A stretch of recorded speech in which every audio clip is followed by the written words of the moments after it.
Assalamualaikum warahmatullahi wabarakatuh. Alhamdulillah, marilah kita panjatkan rasa syukur kita kepada Allah Subhanahu wa taala yang telah memberikan banyak sekali kenikmatan kepada kita, sehingga pada sore hari ini kita bisa berjumpa kembali di forum pekanan kita lewat pengajian Kamis sore, yang pada sore hari ini kita akan bersama-sama mendengarkan kajian tentang manajemen masjid yang pada sore hari ini akan disampaikan oleh Bapak Willy Gita Aryadi, yang alhamdulillah sudah berada di tengah-tengah kita. Semoga dengan kajian ini bisa menambah pengetahuan kita tentang kemasjidan dan akan memakmurkan masjid-masjid kita, sehingga masjid-masjid kita akan menjadi masjid yang bermanfaat bagi umat, tidak hanya untuk sholat, tetapi juga untuk kegiatan-kegiatan kemasyarakatan yang lain. Baik, tidak berpanjang lebar, kita akan mendengarkan beberapa kajian tentang manajemen masjid. Alhamdulillah sudah hadir di tengah-tengah kita Bapak Willy. Sehat Bapak Willy? Assalamualaikum. Waalaikumsalam warahmatullahi wabarakatuh. Untuk lebih jelasnya, monggo Bapak Willy bisa menyampaikan tentang manajemen masjid. Sebelumnya kami sampaikan pada para jamaah sekalian bahwa Bapak Willy ini adalah anggota jamaah Masjid Jogokarian. Sejak lahir sampai sekarang beliau tinggal di sekitar Masjid Jogokarian, sehingga amat sangat pas kalau kita bisa mendapatkan informasi seputar manajemen masjid atau seputar kegiatan-kegiatan. Kenapa kok Masjid Jogokarian bisa maju seperti itu? Baik, pada Bapak Willy kami persilakan, monggo. Bismillahirrahmanirrahim. Assalamualaikum warahmatullahi wabarakatuh. Waalaikumsalam warahmatullahi wabarakatuh. Innal hamdalillah nahmaduhu wa nasta'inuhu wa nastaghfiruh wa na'udzu billahi min syururi anfusina wa min sayyiati a'malina may yahdihillahu fala mudilla lahu wa may yudlil fala hadiyalah. Asyhadu an la ilaha illallah wahdahu la syarikalah wa asyhadu anna Muhammadan abduhu wa rasuluhu la nabiyya ba'dah. Alhamdulillah, Allahumma sholli ala Muhammad wa ala ali Muhammad. Pemirsa pengajian Kamis sore yang dirahmati oleh Allah, pada sore hari ini insyaallah kita akan membahas kajian mengenai manajemen masjid, yang alhamdulillah karena kebetulan saya bukan lahir di Jogokarian Pak Aryadi, tapi mulai sekitar kelas 3 SD saya sudah tinggal di Jogokarian. Kemudian sempat aktif ikut kegiatan remaja masjid, pernah jadi ketua remaja masjid, kemudian di ketakmiran pernah di sekretaris, bendahara, dan saat ini saya masih di Baitul Mal Masjid Jogokarian. Berbicara tentang manajemen masjid, sebenarnya ada hal yang mendasar sebelum kita masuk ke teknis manajemen ya. Saya yakin kalau manajemen kita bisa belajar dari mana saja, literatur tentang manajemen, kemudian semua aktivitas kita juga tentunya dilakukan dengan proses manajemen ya, kemudian di perusahaan dan lain-lain sebagainya. Nah, maka ada hal yang penting yang mendasar dalam kita, terutama dalam manajemen masjid, yaitu yang pertama adalah sebagai dasarnya. Jadi ukuran kemakmuran masjid yang utama adalah kemakmuran jamaahnya. Jadi dilihat dari jamaahnya. Kalau seandainya masjid itu jamaahnya banyak dan bahkan sebagian besar, ataupun kalau bisa sesungguhnya seluruh warga di sekitar masjid tersebut itu bisa sholat berjamaah di masjid, terutama kaum muslimin ya, yang laki-laki yang memang diwajibkan untuk sholat berjamaah di masjid. Maka ketika masjid ini dihadiri oleh jamaah yang banyak, itu akan memberikan keberkahan. Seperti doa kita setiap kali masuk masjid, kita selalu berdoa, Bismillahirrahmanirrahim, Allahumma ftahli abwaaba rahmatik ya. Maka sesungguhnya rahmat Allah ini yang kita harapkan. Dan Allah sudah menjanjikan di mana penduduk suatu negeri, penduduk suatu wilayah itu beriman dan bertakwa kepada Allah, maka Allah akan curahkan berkah dari langit dan dari bumi. Nah, maka untuk menjemput rizki ini, ya, menjemput keberkahan ini, maka sudah sepantasnya lah kita memakmurkan masjid-masjid. Karena kemakmuran itu, keberkahan itu tidak hanya diberikan kepada orang-orang yang sholat berjamaah, tetapi di seluruh lingkungan itu, di suatu kampung itu misalnya, ketika seluruhnya sholat berjamaah mengharapkan ridha Allah, maka Allah akan berikan keberkahan itu.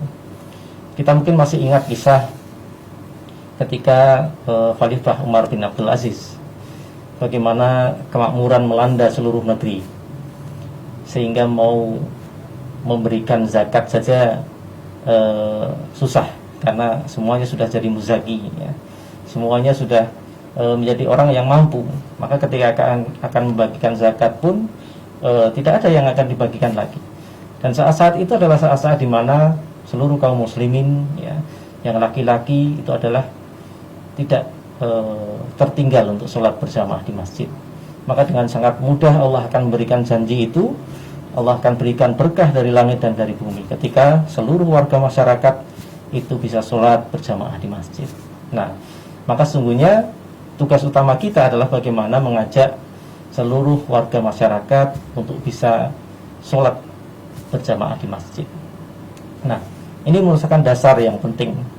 Seperti kita saat ini, kebetulan ini tanggal 1 Oktober, ya, Hari Kesaktian Pancasila, di mana para founding father kita, ya, ulama-ulama kita dulu sudah berjuang, ya, bahkan memasukkan dasar-dasar yang penting, yang itu adalah unsur-unsur dari maqasid syariah, ya. Ada 5, yaitu hifduddin, ya, menjaga agama, kemudian hifdun nafs, ya, menjaga jiwa, hifdul aql, menjaga akal, hifdul mal, menjaga harta, dan hifdun nasab, ya, menjaga keturunan. Yang itu oleh para ulama-ulama kita, ya, Ki Bagus Hadikusumo, kemudian Kiai Haji Agus Salim, Kiai Haji Abdul Wahid Hasim, Kiai Haji Abdul Qahar Muzakir, ya, dan lain-lain, yang itu sudah di dalam unsur-unsur tersebut terkandung di dalam Pancasila, yang itu menjadi dasar. Bahkan kalau kita ingat lagu bangsaan kita, ya, lagu Indonesia Raya, itu kita sekarang seringnya hanya mendengar yang satu stansa saja, karena yang dulunya 3 stansa, ya, stansa kedua dan ketiga ini dihilangkan, ya, itu diusulkan oleh Partai Komunis karena mereka tidak suka beragama, ya. Dan di situ terlihat dari liriknya pun sesungguhnya menunjukkan bahwasanya itu sangat religius. Misalnya di stansa yang kedua, ya, Indonesia, tanah yang mulia, tanah kita yang kaya, di sanalah aku berdiri untuk selama-lamanya. Indonesia, tanah pusaka, pusaka kita semuanya. Marilah kita mendoa Indonesia bahagia, ya. Jadi kita ini kayaknya masih kurang mendoa untuk Indonesia bahagia. Mendoanya bagaimana? Mendoanya adalah ketika setiap saat, dimulai dari waktu subuh yang Allah berkahi dengan luar biasa, kita melangkahkan kaki ke masjid, kemudian kita membaca doa, Allahumma ftahli abwaaba rahmatik. Maka ketika semua orang, semua warga di situ sudah dengan rutin dari mulai waktu subuh yang luar biasa, kemudian di waktu zuhurnya, di waktu asarnya, maghribnya, sampai isyaknya, membaca doa ketika melangkah ke masjid itu dengan bacaan Allahumma ftahli abwaaba rahmatik, maka insya Allah Allah akan curahkan berkah itu dari langit dan dari bumi. Dan dengan cara seperti apa? Dengan sangat mudahnya bagi Allah itu, kun fayakun. Tidak ada hal yang tidak ada hal yang mustahil, dan semuanya itu akan dengan mudah Allah berikan. Sudah banyak contoh. Maka tinggal bagaimana kita sebagai pengurus, sebagai jamaah, bagaimana kita bersama-sama untuk memakmurkan masjid-masjid kita, yang tentunya itu akan memberikan keberkahan untuk wilayah kita, kampung kita, wilayah di sekitar tempat tinggal kita, yang itu Allah akan berikan keberkahan. Kemudian berikutnya, hal yang kedua adalah bagaimana masjid ini menjadi rumah untuk semuanya. Menjadi PR bagi kita semuanya bahwasanya sekarang masalah ukhuwah ini menjadi PR kita bersama, yang kita rasakan banyak energi yang kita punyai, umat Islam yang begitu luar biasa dengan seluruh keberagamannya, tetapi kita masih banyak yang berselisih antar kita sendiri. Satu pakai kunut, satu enggak pakai kunut, pindah masjid ya. Nah, kemudian juga yang lain-lain, yang itu adalah hal-hal yang sesungguhnya bersifat cabang, bukan hal yang utama. Dan itu semuanya ada dalilnya ya, ada nasnya ya, tidak ada yang salah ya. Nah, maka hal-hal semacam ini yang perlu kita ikhtiarkan untuk kita perbaiki, bahwasanya masjid harus menjadi rumah untuk semuanya. Maka tidak bisa dihindari, pasti akan ada perbedaan. Sejak zaman dulu ya, zaman 4 imam mazhab ya, perbedaan itu sudah ada. Kemudian ketika saat ini dengan berbagai macam halaqah, berbagai macam pengajian, berbagai macam latar belakang ormas dan lain-lain sebagainya, yang itu tidak bisa dihindari. Maka bagaimana menjadikan semua ini bisa walaupun dengan baju yang berbeda-beda ya, itu semuanya boleh masuk ke masjid. Namun ketika berada di masjid, tentunya kita berusaha bagaimana caranya kepentingan-kepentingan kelompok, golongan ya, yang itu memang sebenarnya hanya kita pandang seharusnya sebagai sarana untuk fastabiqul khairat ya, saling berlomba-lomba untuk kebaikan di dalam kelompoknya masing-masing, jamaahnya masing-masing. Tapi ketika ada kepentingan yang lebih besar, kepentingan umat, kepentingan bersama, maka kepentingan golongan, kepentingan individu, pribadi dan lain-lain itu yang dikalahkan, dan kepentingan Islam ini yang diutamakan. Nah, maka ini menjadi penting. Maka kita berusaha bagaimana masjid ini bisa menjadi rumah untuk semuanya, bukan hanya satu golongan saja, karena memang tidak bisa kejayaan Islam itu ya tanpa kita berseiring sejalan dalam ukhuwah kebersamaan umat Islam. Nah, ini menjadi hal yang kedua. Kemudian yang berikutnya adalah masih berhubungan dengan bagaimana mengajak orang-orang untuk bisa berjamaah di masjid. Tentunya kita mulai berpikir bukan hanya panggilan saja ya, seperti adzan ya, hayya 'alas shalah ya. Sementara mungkin masih ada kita harus melihat latar belakangnya. Kenapa orang-orang yang sudah dengan sound system yang bagus, jangkauannya juga sudah jauh, sudah mendengar tentunya dengan jelas, tapi kenapa belum berangkat ke masjid? Pasti ada hal-hal yang menyebabkan mereka-mereka, saudara-saudara kita ini belum rajin ke masjid. Ada berbagai macam penyebab tentunya. Mulai dari ya mungkin kurangnya ilmu ya, makanya perlu edukasi ya. Selalu disampaikan berupa brosur, kemudian berupa misalnya ketika akan menjelang Ramadan, tentunya disampaikan brosur tentang bagaimana keutamaan ibadah-ibadah Ramadan ya. Kemudian ketika akan berkorban, keutamaan korban dan sebagainya, yang itu bisa diraih dengan mudah ya, di rumah-rumah disampaikan ya. Maka ketika mereka akan melihat, tidak semuanya orang itu akan melihat gadget, tapi mungkin ada yang kalau mereka tidak ada yang dibaca di depannya, maka mereka juga tidak membaca. Nah, ketika itu terlayani dari sisi bahan-bahan yang mereka perlukan, insya Allah akan membantu. Kemudian yang kedua, apa-apa yang itu menyebabkan mungkin masih berat. Jadi mungkin ada sebagian orang tua yang ketika subuh ada panggilan hayya 'alas shalah ya. Tapi ternyata untuk anak-anak yang nanti mau berangkat sekolah itu belum ada yang dimakan ya. Artinya ada kebutuhan pokok, kebutuhan mendasar yang itu menjadikan beban yang berat mereka untuk bisa melaksanakan ibadah dengan nyaman, ya. Karena masih ada pikiran yang berat, ya. Nah, maka hal-hal semacam ini ya yang kami di Jawa Karyan juga kita ikhtiarkan bersama-sama, ya. Bagaimana kebutuhan pokok, kebutuhan primer, ya, kalau orang Jawa itu istilahnya ada sandang, pangan, papan, ya. Kemudian ada pendidikan, kesehatan, ya. Itu yang kita ikhtiarkan, terutama untuk keluarga-keluarga yang tidak mampu, itu kita masjid berikhtiar untuk bisa memberikan solusi. Maka kita ada program ATM beras misalnya, ya. ATM beras ini kita sekarang ini ada sekitar 390-an, ya, sebelum pandemi, ya. Kemudian pada saat pandemi ini bertambah karena tidak hanya yang tidak mampu, tetapi ada sebagian yang sebenarnya mampu, namun ketika pandemi itu menjadi terdampak, ya, tidak ada penghasilan rutin kembali, maka sekarang jumlahnya sudah hampir mendekati 500-an, ya. Nah, orang apa kakak itu? Itu orang, ya, ya.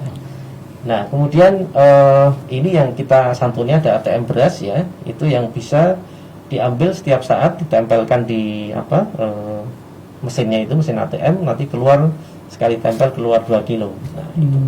Kemudian ada poliklinik, ya. Poliklinik kita biasanya sebelum pandemi buka 3 hari, ya, dalam 1 pekan, ya.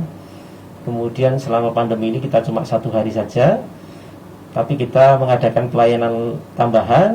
Selama pandemi kita ada sunatan massal, ya. Tiap hari Ahad kita sunat 3 anak, ya, supaya bukan sunatan massal tapi sunatan ceria, ya. Kalau sunatan massal kan banyak orang, tapi ini 1 hari cuma 3 orang saja, tapi setiap hari Ahad. Setiap hari Ahad. Setiap hari Ahad. Dan itu mohon maaf hanya khusus untuk warga Jawa Karyan, ya. Berarti yang hari Ahadnya nggak berhasil disunat, Ahad berikutnya disunat lagi gitu. Insya Allah berhasil. Berhasil. Ya.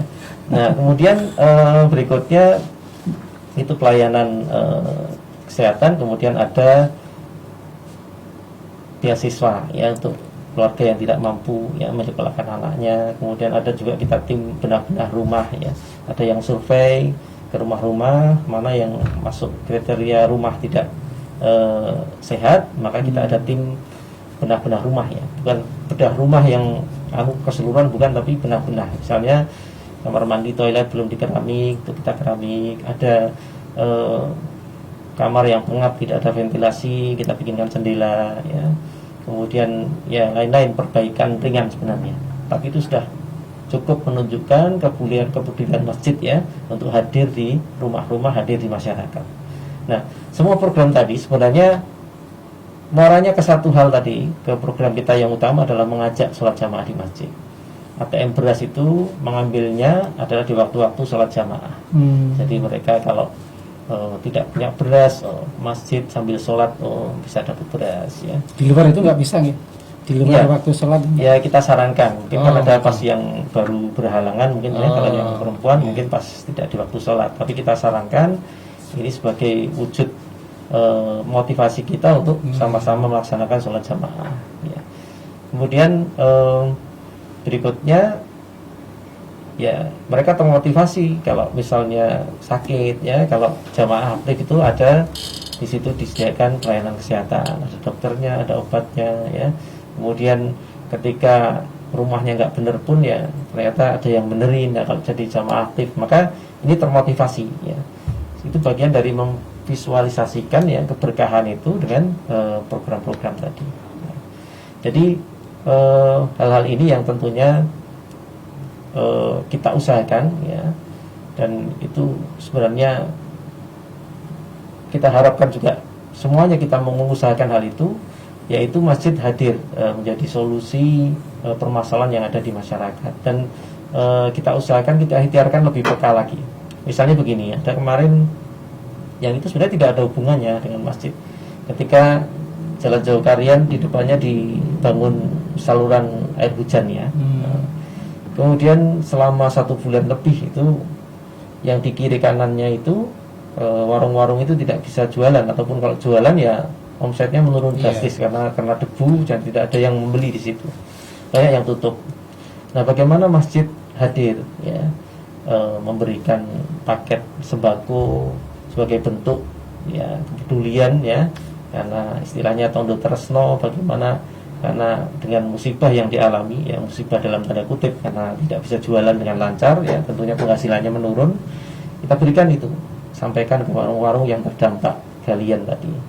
Kan nggak ada hubungannya sama pemerintah, nggak ada hubungannya sama kontraktor ya, tapi masjid hadir. Iya. Maka itu efeknya luar biasa ya.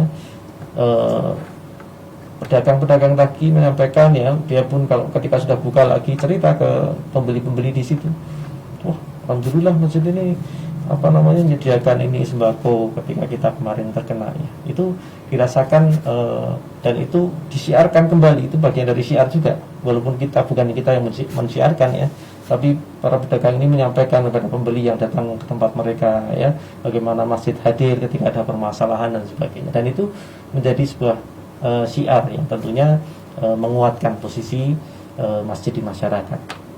Kemudian contoh lagi, misalnya sebelumnya kita pernah ada 2 warga kita yang terkena ini leptospirosis, jadi kencing tikus itu ya. Iya. Nah, itu bagaimana masjid berkontribusi? Oh ya, kita sediakan, kita belikan racun tikus, kemudian dibagikan ke masing-masing RT, kita kasih motivasi, nanti dilombakan tiap-tiap RT. Jadi nanti yang dapat tikus paling banyak nanti dapat hadiah. Tidak usah terlalu besar, cukup memotivasi, misalnya 1 juta, kemudian 750 untuk kas RT. Tapi bagaimana RT menjadi semangat untuk mengadakan itu ya, memasang racun bersama-sama di hari apa, kemudian yang penting pada waktu itu didokumentasikan waktu mengkubur ya, kedalaman lebih dari 1 meter, kemudian berapa yang dimasukkan di situ, divideokan ya, kemudian sebagai bukti, dan itu nanti diberikan tadi motivasi hadiah yang itu sebenarnya tidak seberapa dibandingkan dengan peran ya, kehadiran masjid yang dirasakan di masyarakat ya.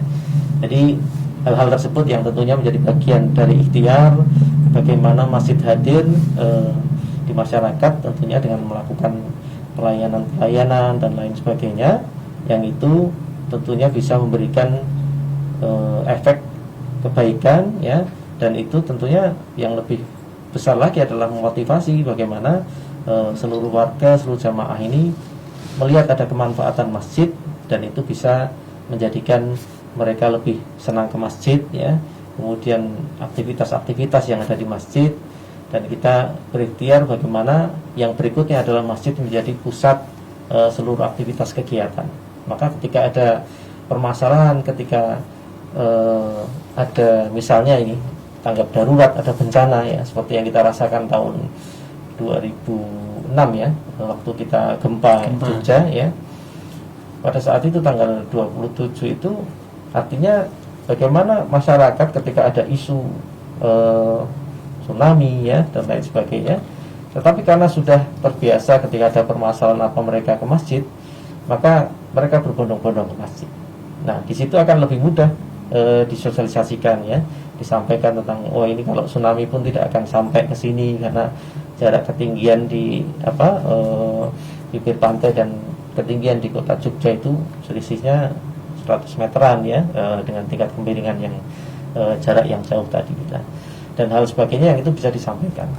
Tapi yang jelas ketika itu pun menjadi tempat untuk berkumpul, dan hari itu kita merasakan karena sebenarnya hari itu ada yang mau, misalnya ya sebelah masjid itu ada yang mau adakan akad nikah Pernikahan. tapi karena gempa sudah persiapan, akhirnya tetap diselenggarakan ada pernikahan. Hari itu juga ada sekitar 13 ya, warga yang meninggal ya, dan itu beberapa meninggalnya di masjid ya. Kemudian juga ada yang lahiran juga ya. Jadi di masjid itu ibaratnya ada yang meninggal, ada yang nikah, ada yang lahiran ya. Artinya itu menjadi tempat untuk semuanya orang itu berkumpul di situ. Dan ini yang seharusnya dilakukan ataupun yang seharusnya diikhtiarkan, masjid menjadi pusat masyarakat untuk mencari solusi. Seperti halnya ketika Rasulullah SAW pertama membangun masjid ya, Masjid Quba ya, Jadi ketika akan membangun sebuah peradaban, maka itu dimulai dari masjid. Nah, ini menjadi harapan kita tentunya semuanya, bagaimana supaya kita bisa menjadikan masjid itu menjadi pusat-pusat aktivitas, pusat-pusat warga masyarakat untuk mencari solusi.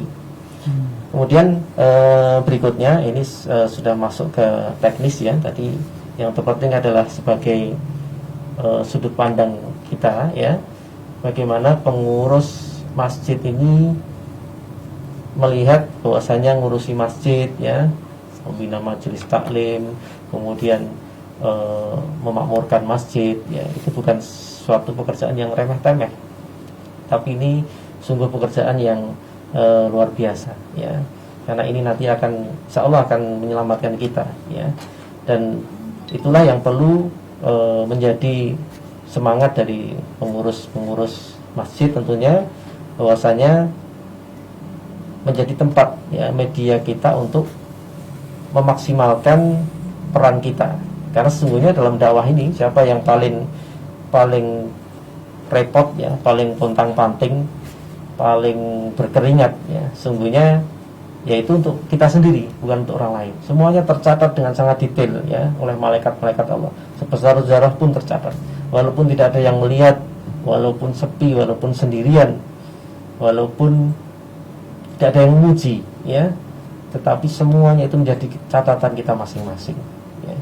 Maka itulah ketika semangat itu sudah dibangun ya, visi misi tentang dakwah kemasjidan ya, teman-teman berlomba-lomba untuk memberikan kontribusi yang terbaik, karena itu sesungguhnya menjadi tabungannya sendiri ya, tidak menjadi miliknya orang lain ya. Itu kesempatan kita, karena kita sesungguhnya di dunia ini kan hanya untuk beribadah ya. Wa ma khalaqtul jinna wal insa illa liya'budun. Tidak diciptakan jin dan manusia kecuali hanya untuk beribadah kepada Allah. Maka sesungguhnya inilah kesempatan ibadah kita, dan berdakwah terutama di masjid itu menjadi suatu pilihan yang seharusnya itu menjadi keharusan ya. Bagaimana kita memakmurkan masjid-masjid ini, dan itu menjadi wadah kita tentunya untuk memberikan ibadah yang terbaik dengan mengumpulkan sebanyak mungkin amal ibadah yang kita lakukan. Mungkin sebagai pembuka begitu Pak Riyadi, mungkin kalau seandainya mungkin ada yang ditanyakan dari pemirsa Ya, terima kasih. Ya. Ada beberapa pertanyaan ini ya. Yang pertama ya, dengan kegiatan yang berjibun itu kan otomatis kan butuh pendanaan yang juga tidak sedikit ya. Padahal kita ketahui setiap masjid itu pasti dana itu dari infak kalengan, baik itu di hari Jumat maupun di pengajian, yang itu juga tidak seberapa lah kalau misalnya dihitung dari jumlah rupiahnya dibanding dengan kegiatan yang banyak itu. Nah, bagaimana mensiasati pendanaan itu supaya seluruh kegiatan itu bisa tercukupi tanpa kita harus istilahnya mengedarkan proposal kemana-mana. Ya, baik. Jadi yang pertama adalah membangun kesadaran untuk berinfak ya. Ini lebih penting daripada kita memperbanyak jumlah misalnya kayak donatur masjid dan sebagainya. Jadi membangun kesadaran. Misalnya ini banyak hal ya. Misalnya salah satunya program yang kita launching tahun 2001 ya, itu tentang masjid mandiri ya. Jadi kita hitung keperluan masjid selama 1 tahun ya. Waktu itu tahun 2001 itu sekitar 43 jutaan ya Setahunnya. ya. Ketemu waktu itu angkanya ya, untuk yang jelas yang pasti keluar ya, listrik, air, kemudian untuk khotib ya, yang jelas yang menjadikan masjid itu berjalan ya, yang pokok-pokok. Nah, maka kita bagi untuk 12 bulan ya, kita bagi per pekan ya. Kasar-kasarnya itu ibaratnya kita pengen tahu, kalaupun mereka tidak bisa jamaah tiap hari ya, minimal sebagai muslim ya tentunya pasti sepekan sekali lah ke masjid ya, di Jumat gitu ya, Jumatan ya minimal, syukur bisa 5 waktu. Nah, itu kita bagi, waktu itu kapasitas masjid kita hitung sekitar 600 ya. Kemudian ketemu angka 900.000 ya dibagi 600, maka keluar angka pada waktu itu tahun 2001 itu 1.500. Nah ini kita sosialisasikan. Jika infak Anda 1.500, maka adalah jamaah mandiri. Jamaah mandiri itu maksudnya satu ruang sajadah yang kita sediakan untuk sholat itu untuk kita sendiri, itu dari lampunya, airnya kita pakai sampai mendengarkan khotibnya, semua fasilitas itu untuk bisa memenuhinya sendiri itu perlu 1.500 pada waktu itu Satu orang per pack ya 2001. Nah maka di situ dibangunlah kesadaran. Jika infak Anda lebih dari 1.500, maka Anda sudah mensubsidi jamaah yang lain. Tetapi jika infak Anda kurang dari 1.500, sesungguhnya ibadah Anda di masjid masih disubsidi orang lain. Nah ternyata itu ya rada makjleb gitu ya. Maksudnya banyak yang sadar ternyata.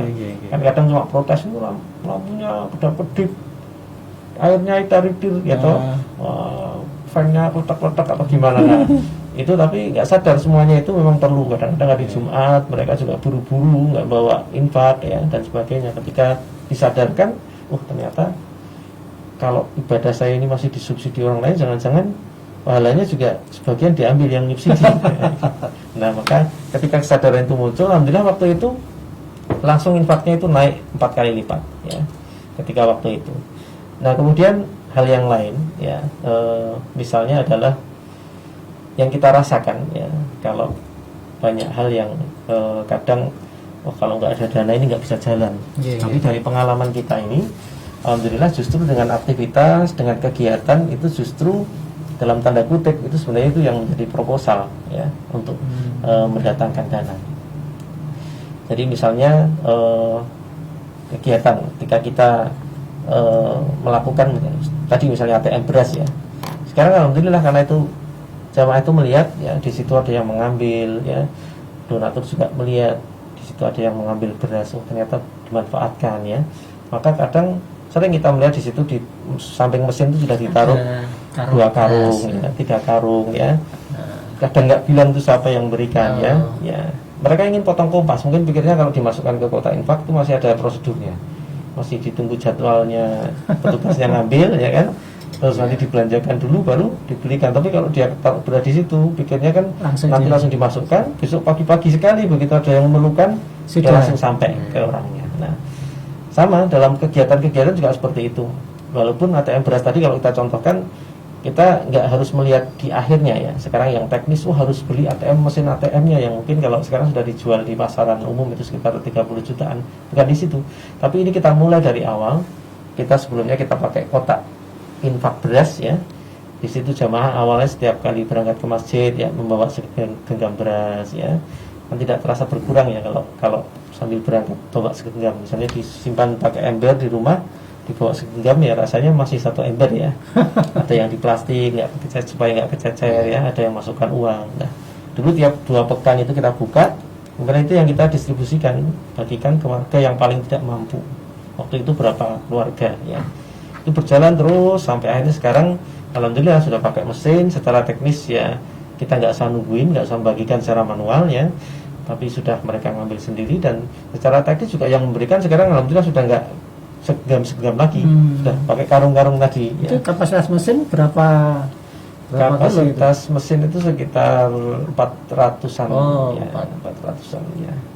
Nah kemudian jadi ini tadi yang kita maksudkan adalah bagaimana kalau kita mungkin kemarin sempat viral juga ya tentang saldo 0 itu ya. Itu sebenarnya bagaimana mensegerakan sedekah atau infak supaya orang-orang yang berinfak bersedekah itu segera mendapatkan berkahnya ya. Nah kadang kita ini nggak sadar ya, diumumkan ya, atau mungkin bahkan menjadi tragedi dakwah itu ya. Ada bapak-bapak yang ketika Jumat dia datang sudah awal, ketika belum ada orang yang datang di situ, sudah sholat sunnah di situ ya, di depan depan sendiri. Kemudian setelah itu panitia masjid ataupun pengurus mengumumkan ya, saldonya itu misalnya sampai puluhan juta bahkan ratusan juta. Maka bapak yang duduk di depan tadi ini terbayang bagaimana di rumahnya anaknya putus sekolah ya, untuk makan saja susah ya, sementara masjid mengumumkan sekian infaknya puluh, ya. sekian puluh juta ya, bahkan ada yang ratusan juta, tetapi itu tidak sampai bahkan di orang yang duduk di sop paling depan sendiri. Nah itu makanya menjadi tragedi ya. Nah ini menjadi ironis yang harusnya itu menjadi bagian dari kita untuk lebih peka ya. Maka tadi kita berikhtiar, tadi yang kisah saldo nol itu kita ibaratkan seperti sumur. Sumur itu ketika semakin sering diambil airnya, maka akan semakin jernih, Bersih. airnya, dan semakin besar sumbernya. Lain ketika dia tidak pernah diambil, maka dia akan keruh mengenang ya. Maka ada masjid-masjid besar ya, Masjid Raya yang ketika diumumkan saldonya itu sampai 700 juta ya, dilihat perputaran satu tahunnya, ternyata dengan masjid kita yang alhamdulillah mulai sekitar tahun 2015an kemarin rata-rata sudah di atas 4M perputaran satu tahun Satu ya. tahunnya ya. Mungkin ada masjid raya masjid besar yang kasnya itu 700 juta ya, tapi dia perputaran satu tahun tidak sampai segitu. Biasanya. Karena apa? Ya paling 700 juta ini digunakan 100 juta, nanti ada masuk berusaha kalau bisa kasnya bertahan bahkan naik sampai 800 juta gitu ya. Artinya yang terputar itu tidak sebesar ini ya. Tadi ibarat kalau itu dibandingkan dengan volume air, debit air itu ya tadi semacam yang mengenang saja ya, tidak terputar dengan maksimal dan itu tidak banyak yang termanfaatkan. Nah, maka ketika kita putar, alhamdulillah tadi semakin banyak yang terputar dan ternyata banyak orang-orang yang memang donatur-donatur yang dia itu masih melihat ketika ada diumumkan infaknya itu misalnya 100 juta. Wah, berarti ini kalau saya infak masih disimpan di bank ini. belum Tidak digunakan. belum digunakan kapan? Mungkin berapa lama lagi baru digunakan. Nah, maka mereka ternyata banyak yang pengen cepat, mana yang lebih duluan supaya ini bermanfaat. Ya, maka itu yang dilakukan. Ya. Dan alhamdulillah selama ini memang justru kita mulai dulu dari aktivitas kita, itulah itu yang insya Allah menjadi motivasi. Kemarin juga ada yang dari Klaten misalnya ya, itu mereka memulai sedekah ya, misalnya kan sedekah Jumat ya waktu itu ya. Kita dulu mulai di situ. Kemudian ternyata ketika sekali diadakan ya, ternyata Kapolseknya kemudian terus datang ya, diceritakan sama pengurusnya, ya Pak, ternyata pas kemarin memberikan 2 kintal beras itu ternyata ada. Ketika kita memulai, insya Allah akan ada jalan ya, nanti yang akan lewat melalui motivasi tadi, bersedekah tadi misalnya. Wallahu a'lam. Ya, terima kasih. Selain pendanaan ya, kemudian ada juga pendataan. Karena kan itu juga penting ya. Pendataan di mana jamaah itu terdata dengan rapi di Masjid Jogarian. Kalau nggak salah seperti itu ya. Nah, apakah pendataan itu misalnya ya, kan tidak semua ada satu anggota satu keluarga yang jamaahnya itu memang bapak etok atau memang ibu etok. Nah, apakah itu juga seluruh anggota keluarga itu juga termasuk disantuni begitu ya? Karena kan yang jamaah cuma mungkin ada ya kan juga bapaknya saja yang jamaah di masjid, atau mungkin ibunya, karena ibu biasanya bibi yang sergap, sementara anggota keluarganya yang tidak gitu. Apakah itu juga termasuk jadi satu keluarga itu jamaah atau cuma satu orang itu yang jamaah gitu? Ya, jadi memang itu salah satu dalam hal teknis pelaksanaannya ya, itu ada pendataan, kemudian pelayanan, pemberdayaan dan pembinaan, ada 4 hal. Nah, dalam pemetaan ini memang perlu kita data, dan itu sebenarnya juga berhubungan dengan nantinya adalah biro-biro yang ada di masjid. Karena biro-biro itu menyesuaikan dengan keperluan apa yang bisa menjadikan pelayanan. Jadi misalnya di tempat kami itu ada 30 biro. Oh, banyak. 30 biro. Salah satunya misalnya itu ada biro golongan darah ya. Nah, golongan darah. Jadi dari data 4.000-an warga ini itu supaya tidak hanya menjadi bagian data tapi lebih bermanfaat. Waktu itu kan berpikir cuma untuk ya warga Jogarian saja ya, supaya kalau ada yang cari donor misalnya itu cepat ya. Nah, namun ketika itu kita kelola ya, ada bironya sendiri, apalagi sudah dengan WA grup ya, sekarang cepat gitu, butuh A5 misalnya di mana itu sudah enak terkoneksi ya, itu maka PMI ya, Kota Jogja ya, PKU Muhammadiyah ya, rumah sakit besar itu kadang juga menghubungi ketika ada memang mendesak keperluan darah, artinya manfaatnya bisa dirasakan lebih untuk yang lain.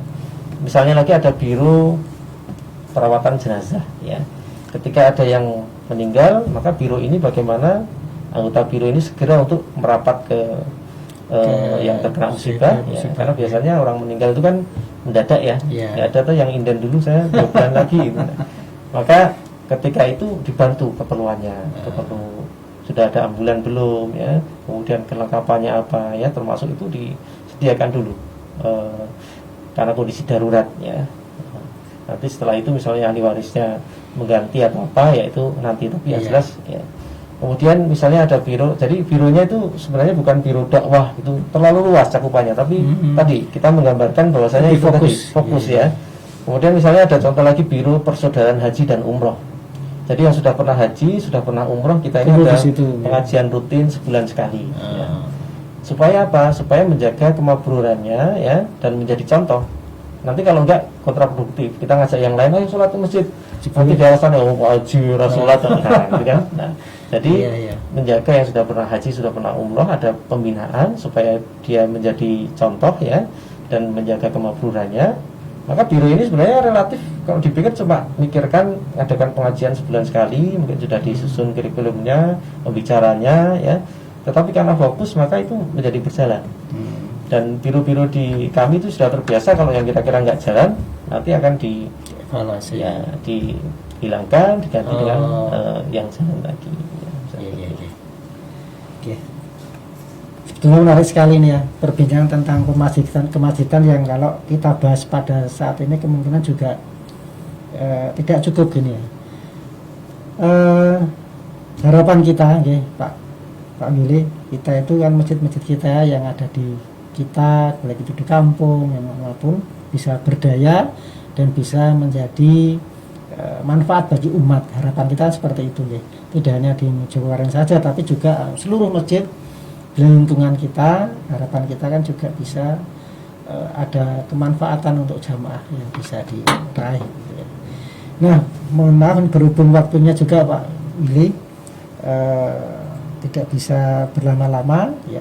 Semoga dengan kajian ini bisa menambah wawasan kita tentang kemasjidan, hingga harapan kita masjid-masjid kita bisa lebih makmur, tidak hanya jamaahnya banyak tapi juga sebagai tempat untuk aktivitas di situ, bermasyarakat, berbudaya, berekonomi begitu. Terakhir Pak Billy, untuk bisa memberikan semacam garis merahnya, monggo bisa disampaikan. Baik, pemirsa pengajian kami sore yang dirahmati Allah, mari kita bersama-sama, karena kita tidak tahu waktu kita ini berapa lama ya. Kita merasakan ketika sekarang ini sudah, sebelum ini menjadi fenomena ya, terus ada reuni ya kan, reuni SMP, ada reuni SMA, kita melihat rasanya cepat sekali. Teman-teman kita itu kemarin yang kayaknya barusan kemarin satu sekolahan ternyata sudah berubah semua ya tuh, tua-tua gitu ya, nggak terasa. Nah, artinya waktu kita ini pendek sekali ya, dan ini sebenarnya tinggal menjadi pilihan kita ya, bagaimana kita mau menjadi bagian yang orang-orang yang memakmurkan masjid ya, yang itu insya Allah akan mendapatkan berkahan dan tentunya menjadi jalan selamat untuk kita semuanya. Nah, maka marilah kita bersama-sama di lingkungan kita, masjid-masjid ini, insya Allah kebangkitan Islam itu pasti akan terjadi ya. Itu hanya dipergulirkan saja. Nah, tapi kita menjadi bagian dari penonton saja, atau kita menjadi bagian dari yang menjadikan kebangkitan Islam tersebut, nah itu menjadi pilihan ya. Maka seyogianya kita sebagai Muslim, sebagai orang-orang yang beriman ya, maka kita berusaha ya menjadikan masjid ini yang tentunya keindahan ya, kebangkitan Islam ya, sebagai rahmat seluruh alam ini tidak bisa kalau tidak dimulai dari masjid, seperti ketika Rasulullah SAW pertama kali memulai dakwahnya. Maka kita berikhtiar di lingkungan kita masing-masing, kita makmurkan masjid-masjid kita ajak orang yang tadinya belum sholat untuk sholat berjamaah di masjid bersama-sama, ya, dengan motivasi-motivasi apa yang lain, ya, dengan cara-cara apapun. Ketika semua orang sudah berjamaah di masjid, maka janji Allah tadi, ya, suatu wilayah, suatu negeri, ya, suatu daerah yang penduduknya beriman dan bertakwa, dan ukuran iman dan takwa ini yang utama adalah tentunya sholat yang utama yang akan dinilai terlebih dahulu. Maka ketika semuanya sudah sholat, berdoa setiap kali masuk masjid, membaca doa Allah maftahli abwaaba rahmatik, ya, Allah akan curahkan rahmat itu, ya, untuk wilayah tersebut, ya, dan Allah akan berkahi, Allah akan makmurkan, sejahterakan dengan cara-cara Allah yang itu semuanya menjadi sangat mungkin bagi Allah. Maka bagaimana kita tinggal mengajak saudara-saudara kita, karena keberkahan tidak hanya diperoleh oleh orang yang sholat berjamaah saja, tetapi keberkahan diraih oleh seluruh wilayah yang ada di masjid-masjid yang makmur tersebut. Maka kita sama-sama berikhtiar dan mudah-mudahan menjadi bagian dari amalan kita yang diterima oleh Allah. Dan mudah-mudahan tentunya itu menjadikan bekal kita untuk menuju akhirat nanti, dengan bekal memakmurkan masjid, memakmurkan rumah-rumah Allah. Dan yang utama, yang terakhir perlu kami sampaikan, pengurus masjid itu bukan penguasa masjid, tetapi pelayan tamu-tamu Allah yang datang ke masjid. Karena masjid ini adalah rumah Allah, maka setiap orang yang datang ke masjid itu adalah tamunya Allah. Dan kita semuanya marilah menjadi pelayan-pelayan tamunya Allah yang datang ke masjid, dan mudah-mudahan kita mendapatkan berkah dari apa yang kita lakukan. Assalamualaikum warahmatullahi wabarakatuh. Waalaikumsalam warahmatullahi wabarakatuh. Terima kasih Bapak Kita Willy Aryati yang telah memberikan kajiannya pada sore hari ini. Para pemirsa yang dirahmati Allah, demikianlah kajian sore hari ini. Mudah-mudahan ada manfaatnya tentang manajemen masjid, yang harapan kita masjid-masjid kita, kampung-kampung kita, ya, bisa lebih makmur lagi dan juga bisa dimanajemen dengan sebaik-baiknya, karena pertanggungjawaban kita pada Allah dan kepada para jamaah. Demikian kajian kita sore hari ini. Malah kita akhiri dengan baca doa kafaratul majelis. Subhanallahumma wa bihamdika asyhadu an la ilaha illa anta astaghfiruka wa atubu ilaik. Alhamdulillahirabbil alamin. Terima kasih. Mohon maaf atas kekurangan. Assalamualaikum warahmatullahi wabarakatuh. Waalaikumsalam warahmatullahi wabarakatuh.